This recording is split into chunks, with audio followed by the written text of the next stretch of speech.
આજ તો અમારે ઘેર સજાનંદ પધાર્યા, હે ભલ બાપુ તો સજાનંદને વિનવે, મારા માટે મારા પ્રભુ દરબાર ગઢમાં રહી જાવ રે।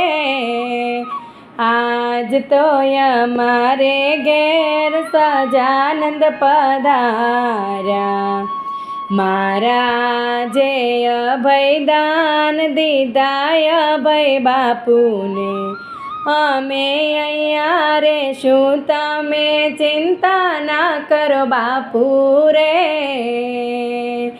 આજ તો અમારે ઘેર સજાનંદ પધાર્યા, આરે દરબાર ગઢમાં સંતો બિરાજશે।